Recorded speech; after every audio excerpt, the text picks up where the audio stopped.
Hi, my name is Matthew Burton, and I will be presenting The Road by Cormac McCarthy. Imagine things you see every day: living trees with fruit, kids playing, animals, cars, everyday life. We all take for granted these things that are. We do not expect to wake up one day and everything that we know is gone. But what would happen if our world changed overnight? Would there be any laws? Who would protect us? Where would we find food, water, and supplies we need to live? How would we stay warm in the cold? Simple questions, but the answers from The Road tell a story of cannibalism, lawlessness, freezing and starving conditions for anyone who lived through this catastrophic event that changed our world as we know it. The story is about a man and a boy. The child was born after the world had changed, so he really doesn't know anything else. He doesn't know what kids are supposed to do. All he knows is fear and survival. His mother, unable to deal with having a child in this new world, ends her life.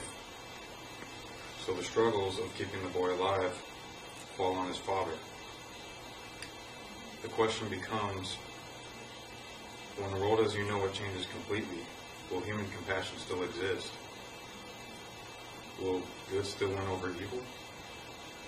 Or will the struggles prove too much to invest in protecting your young at any cost? Things that have meaning now, like money, for example, have no meaning in this new world. A commodity that is little meaning now takes a completely different meaning. Something as simple as a Coke could be the end of hunger for anybody. But for us, it's a simple pleasure. Traveling with a shopping cart and a few simple belongings and a pistol, the man and the boy make their way south to the coast. They travel through the freezing cold with little or no food, stopping in abandoned houses to sleep, but always keeping an eye on the road, the one that they're on, trying to avoid other survivors that will kill and eat them to eat and survive themselves. To keep the boy moving, to keep his spirits up, the man tells them that they are the keepers of the fire, the good versus the evil. They make the coast, but it's not what the boy expects or what the father expects either. It's just as bleak as everything else. And they're still trying to find other keepers of the fire. There are a few run-ins with evil in this book. The man realizes that if he must kill to keep his boy safe, that he will. But he won't kill out of malice, and he only kills to protect the love of his son.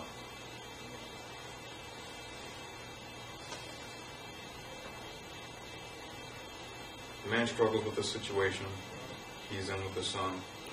He asks for God for answers. He asks God why.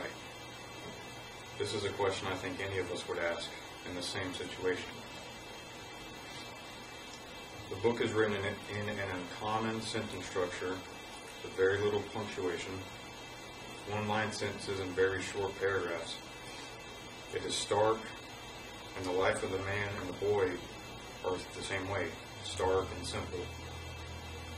The writing of the words and the way it arranged sets the tone for the book and the story that is told. When the man realizes he's going to die, he knows he has to keep his son going, to keep the fire burning.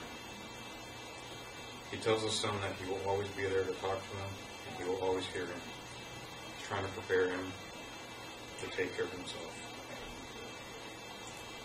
When the man dies, the boy realizes he is gone. He stands up and tries to do what he's told. He stands in the road with the gun and finds another who is like him, a keeper of the fire.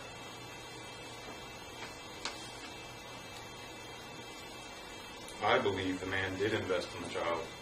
did not expect the world around him to change. He taught his child how to live in this world with and without him. I think the love of the parent and the child, I think the love of the parent for the child helped to get the child to where he is now. I believe human compassion will exist and good will win over evil. And if we do not believe good will win, it doesn't say much for us as a species, as being the strongest and the smartest species. Are there any questions? Thank you. I hope you enjoyed my presentation of the road by Cormac McCullough.